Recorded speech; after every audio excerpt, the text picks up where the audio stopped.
Hello, friends. Today I am reading Class 10, Chapter 5 Footprints Without Feet. Can a man become invisible? This is the story of a scientist who discovers how to make himself invisible. Does he use or misuse his discovery? Read and find out. How did the invisible man first become visible? Why was he wandering the streets? The two boys started in surprise at the fresh, muddy imprints of a pair of bare feet. What was a barefooted man doing on the steps of a house in the middle of London? And where was the man? As they gazed, a remarkable sight met their eyes. A fresh footmark appeared from nowhere. Further footprints followed, one after another, descending the steps and progressing down the street. The boys followed, fascinated, until the muddy impressions became fainter and fainter and at last disappeared altogether. The explanation of the mystery was really simple enough. The bewildered boys had been following a scientist who had just discovered how to make the human body transparent. Griffin, the scientist, had carried out experiment after experiment to prove that the human body could become invisible. Finally, he had swallowed certain rare drugs, and his body became as transparent as a sheet of glass, though it also remained as solid as glass. Brilliant scientist though he was, Griffin was rather a lawless person. His landlord disliked him and tried to eject him. In revenge, Griffin set fire to the house. To get away without being seen, he had to remove his clothes. Thus, it was that he became a homeless wanderer, without clothes, without money, and quite invisible, until he happened to step in some mud and left footprints as he walked. He escaped easily enough from the boys who followed his footprints in London, but his adventures were by no means over. He had chosen a bad time of the year to wander about London without clothes. It was midwinter, the air was bitterly cold, and he could not do without clothes. Instead of walking about the streets, he decided to slip into a big London store for warmth.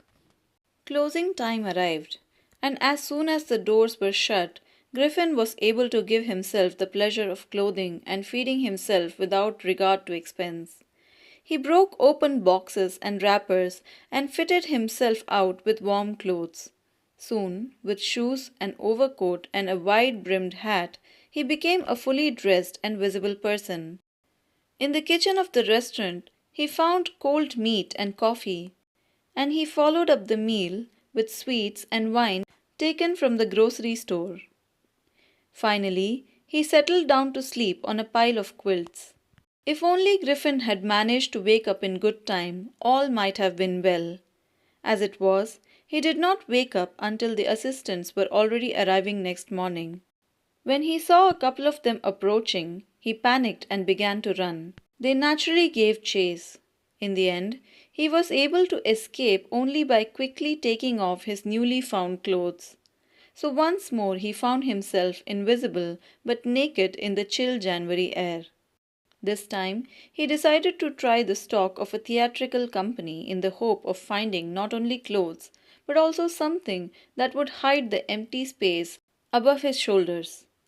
Shivering with cold, he hurried to Drury Lane, the center of the theatre world. He soon found a suitable shop. He made his way invisible upstairs and came out a little later, wearing bandages round his forehead, dark glasses, false nose, big bushy side whiskers, and a large hat. To escape without being seen, he callously attacked the shopkeeper from behind, after which he robbed him of all the money he could find. Eager to get away from crowded London, he took a train to the village of Iping, where he booked 2 rooms at the local inn. The arrival of a stranger at an inn in winter was in any case an unusual event. A stranger of such uncommon appearance set all tongues wagging. Mrs. Hall, the landlord's wife, made every effort to be friendly, but Griffin had no desire to talk, and told her, "My reason for coming to Iping is a desire for solitude. I do not wish to be disturbed in my work. Besides, an accident has affected my face. Satisfied that her guest was an eccentric scientist, and in view of the fact that he had paid her in advance, Mrs. Hall was prepared to excuse his strange habits and irritable temper. But the stolen money did not last long, and presently Griffin had to admit that he had no more ready cash. He pretended, however, that he was expecting a check to arrive at any moment. Shortly afterwards, a curious episode occurred. Very early in the morning, a clergyman and his wife were awakened by noises in the study.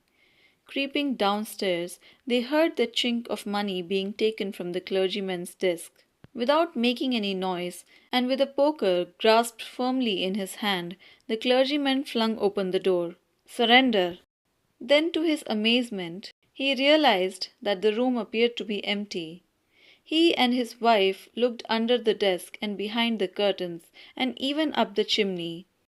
There wasn't a sign of anybody, yet the desk had been opened and the housekeeping money was missing. "Extraordinary affair," the clergyman kept saying for the rest of the day. But it was not as extraordinary as the behavior of Mrs. Hall's furniture a little later that morning.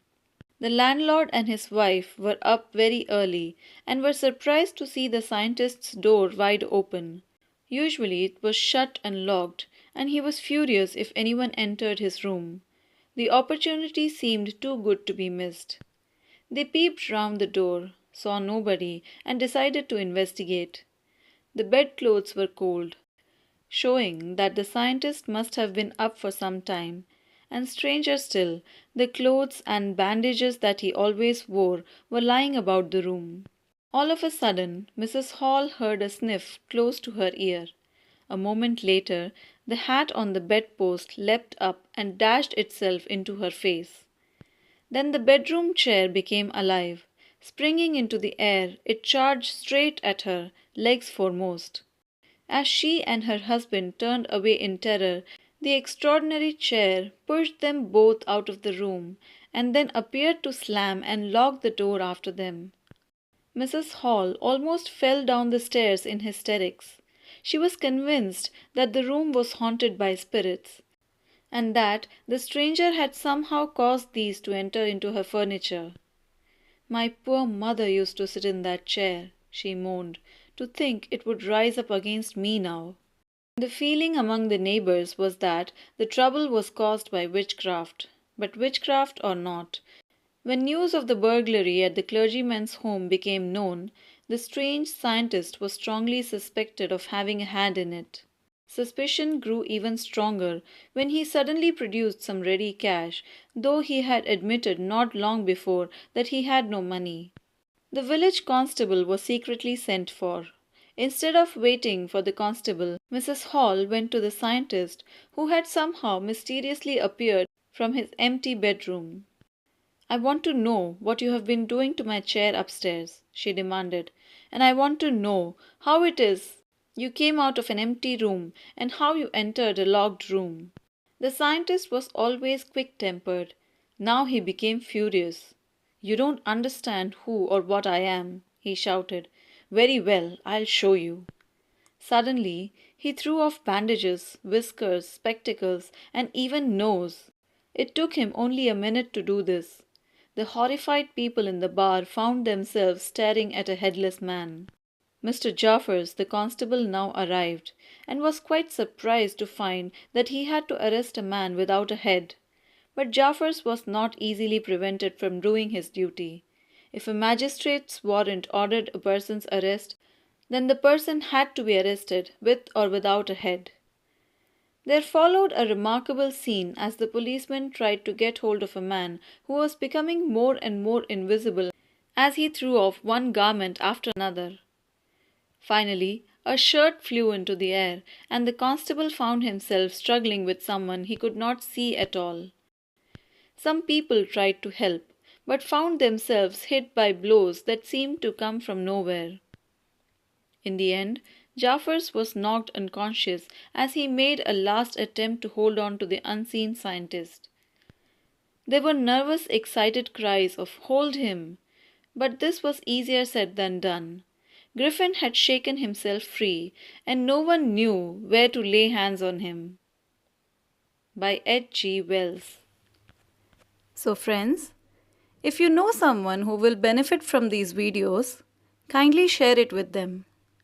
Like the video and also subscribe to the channel so that you never miss any more videos from this channel. And thanks for listening.